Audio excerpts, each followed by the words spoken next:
It says, Buck says. Aside from that cringy opening, it's a different direction for the videos. YouTube, it's interesting. I started YouTube with the aim of obviously just doing this for fun and making videos. I just to explain a bit about YouTube quickly, is that it tends to reward being tailored towards one direction: football, real estate. Go check out Reventure Consulting, and any sort of one-dimensional thing. That's how an algorithm tends to pick you up, and it tends to funnel people into those viewerships. I love football; it's probably my first passion, and it's been a bit difficult to probably talk about football as much. The last 3 weeks have coincided with Arsenal starting to look somewhat like a team, so I've kind of had less to moan about. England, I don't really want to moan about them until it gets to a big tournament. But in terms of wanting to stay true to myself, I don't just like football. I like television. I like movies. And before I go on to the next topic, just quickly. And see a lot of people say this as well, but 70% of you are unsubscribed. If you could click that subscribe button, it takes less than 10 seconds and will really help me out a lot, so that would be great. So movies is another one of my big passions from anyone that knows me, and I'm a big James Bond fan, probably from my dad, who made me watch all of them when I was younger, age appropriate of course, and it's a massively shared family passion. Actually, we have a few of our own family members have been in James Bond movie. My granddad even had a speaking line. So if someone other than a family member, who right now represent about 50% of my subscriber base, can guess what film he was in and can write his line, and you like the video, then I will give that person a £20 Amazon gift card. A franchise obviously close to me and my family's heart, big into why I'm passionate about movies in the first place. So we went to watch No Time to Die, which is the 25th installment, which is crazy. And they've kind of slowed down in recent years. When they were first coming out, it was one movie a year, one every 2 years. And the pace of it has gone a lot low, and I think there's been sacrificed for a level of production quality and to kind of gear themselves toward big box office returns. When I think of Daniel Craig, he's obviously brought them into the mainstream era. He's brought them into that $1 billion club where the franchise has gone on to that next level. And it'll be interesting to see who takes on the mantle, given that this is probably his final film, but more on that later. This is, I think, I saw it about a week and a half ago. The American audience has got it on Friday, so this is going to be a spoiler review. So if you don't want any spoilers, I would say probably come back and watch it. Please do come back and watch it. It's pretty risky for me to be doing a spoiler review and turning off half the people that will watch this early on. But there is certain things I want to talk about in terms of what happened in this movie, because I think it is very game-changing in the Bond franchise, and almost somewhat, I think this will be a bookend in terms of the first 25 movies. In terms of the legacy, that what comes before it, I think you already saw that with the 5 Daniel Craig movies, a bit different, inspired by the Jason Bourne and the Mission Impossible kind of genre-bending style of movies that they produced in the last 15 years. So they've kind of moved with the times. And now I think we're going to see a massive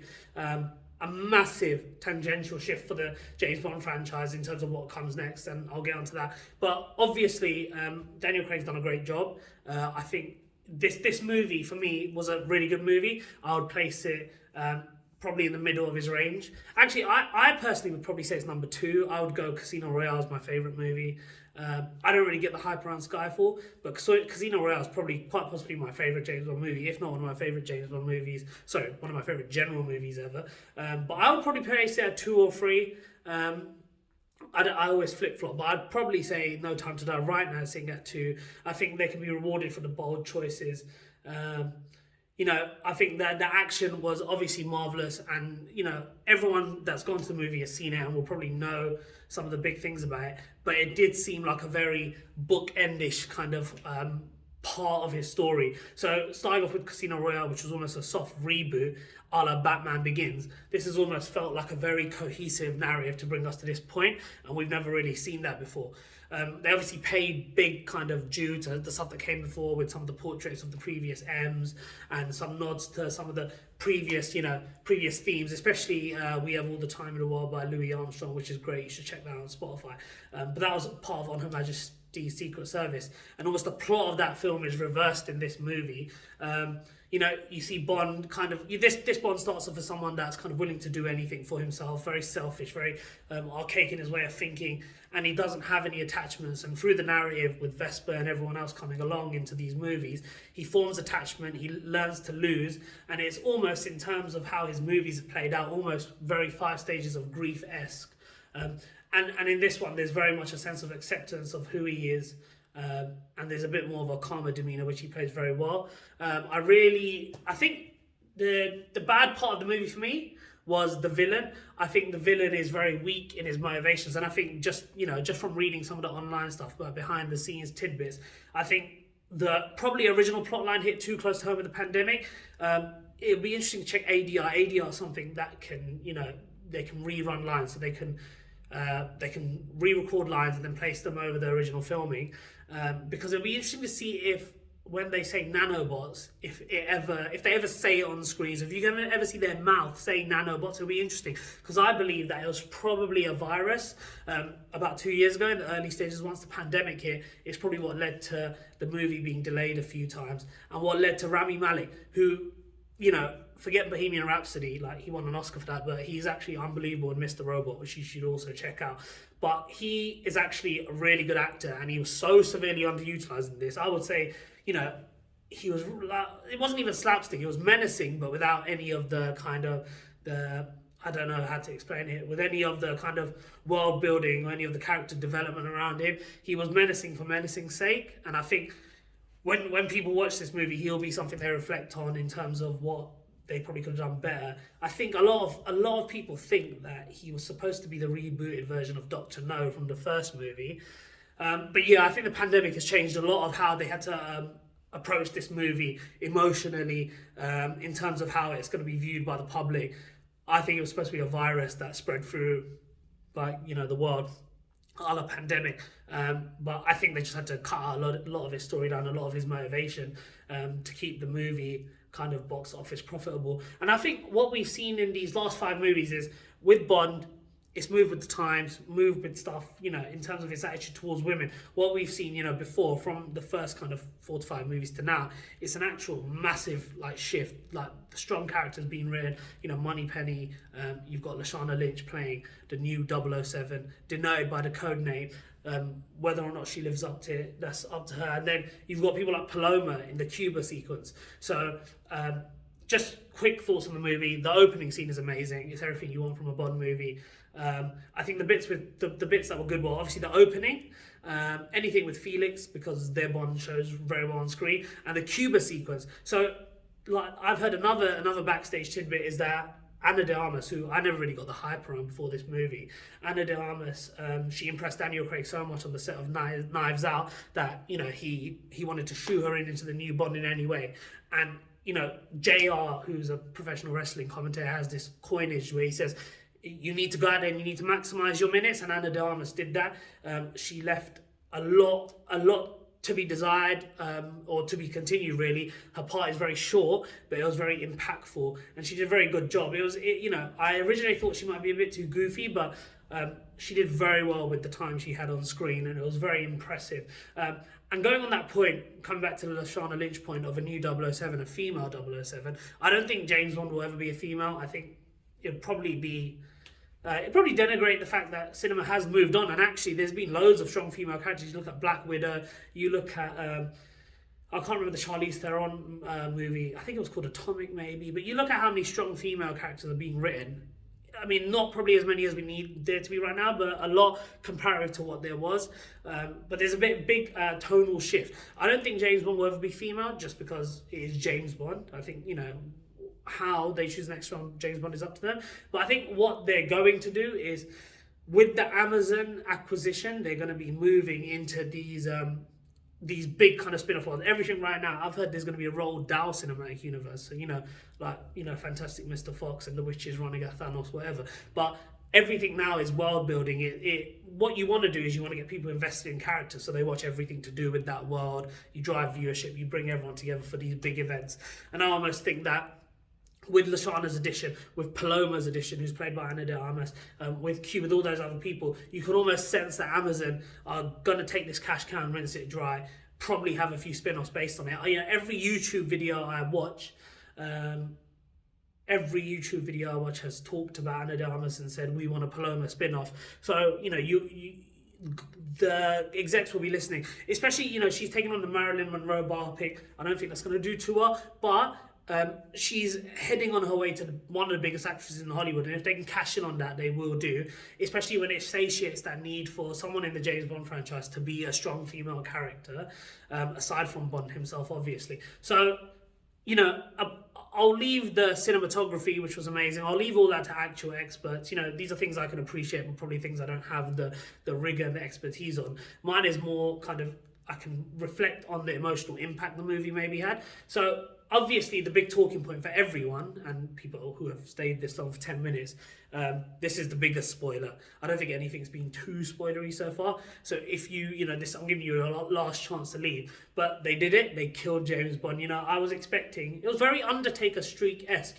The streak is over. I was expecting, the Undertaker to be going like that, like a bit like that, just come out and, they should have cut to the guy when Undertaker's streak finished, the guy that was like this, but it was really surreal. It was a surreal decision. I think I can understand the decision more from an actor's perspective. So what I think people don't realise is, from a business point of view, what Daniel Craig gave to the James Bond franchise is relevancy. I think they were in a really weak position from Die Another Day. Not in terms of maybe its profitability or the character, just in terms of the critical reception and the fact that they had massive competition from directors like Nolan doing Batman Begins, the Bourne trilogy, Mission Impossible. When anyone talks to you, they'll tell you the Bourne trilogy is probably one of the top trilogies of all time. So what Daniel Craig, I think, gave to Bond was a relevancy coming into those franchises like Fast and Furious, taking Skyfall into their $1 billion club. And, what you called him is box office draws, and he certainly has been a box office draw. If you look at the Spectre and Skyfall,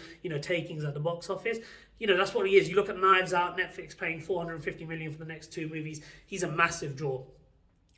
But what that means is the actor gets a lot more power in the franchise. And so, Barbara Broccoli, who took over, obviously, from people before her, from her family before her, she obviously recognised this. They wanted Daniel Craig, but part of it was getting him back. If you look at the press tour for Spectre, it was night and day to now. I mean, my YouTube is, like, even without doing anything, is flooded with No Time to Die content. I suspect that, the advertisers are heavily pushing on that content at the moment, which is why the algorithm is pushing it. But if you just look at Daniel Craig now, he's a different man.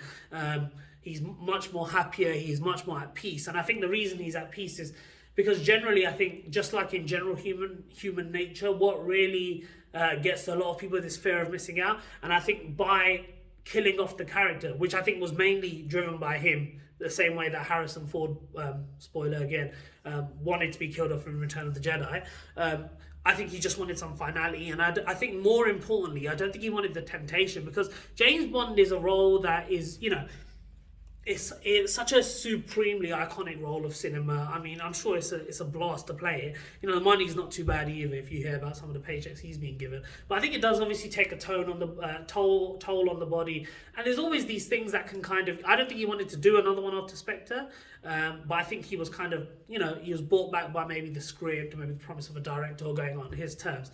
And I think him wanting to die was definitely a condition of the movie being made. I think the reason Danny Boyle dropped out was because he didn't want to kill Bond. And I think for me, Bond, part of his marketability is his invincibility. He's going to come back. But I almost think when they chose to do a soft reboot with Craig, the fact that they've kind of contained his story, and the fact that they said James Bond will return after the credits, the resonance is there. This part of the James Bond lore is over, and we head into a new world where I think it will be very much a shared cinematic universe of sorts, and it won't as much be heavily reliant on the James Bond character. There'll be people that come and take on the mantle and honour his legacy, but I think it's going to be a whole different world for James Bond moving forward. So yeah, I think Daniel Craig, he had a massive say in wanting to kill the character off. I don't think he wanted to be tempted in coming to do it again. And he, it's so easy. There's money, there's the challenge. There's the Roger Moore and Sean Connery record of 7 movies. There's so many things etched in history as to why he would want to do it. So many reasons he could do it, but I think he made one reason that he definitely can't. And so yeah, it was interesting in the cinema because we had my mum who, this is the power of James Bond, right? My mum doesn't really watch many English movies, but she went to James Bond and she was crying during the ending. She also spoiled it from her auntie later on that evening, which was pretty tough to watch. But yeah, the resonance of that character, the emotional impact. It was tough to watch someone so invincible, someone so untouchable almost actually take that fall and take it for what the narrative really was of this movie. And the narrative was, protect the ones you love, and, acceptance with who you are, and a lot about sacrifice. So some of those things obviously resonate with the general audience. But yeah, I think, to bookend this off, it was a good movie. I'd give it a solid, I think, 8 out of 10. I thought Daniel Craig did a good job, as he has done throughout his whole tenure. And yeah, I mean, for me at least, these are the type of movies I want to do, or not type of movies, I would love to do movies if anyone is watching this, but these are the types of videos I want to do. I want to tap into the cultural zeitgeist. I like pop culture. I like just general talkings on. If you don't know, you've seen me for now 5 videos. This is my 5th. Being able to talk for 16 minutes in one take, non-stop. Being able to talk quite passionately. And I could talk quite passionately about lots of things just because I'm a passionate guy. So James Bond, Daniel Craig, thank you very much for another unforgettable experience at the movies. And please don't forget to like, comment, and subscribe. And just as James Bond will return, so will Buck says.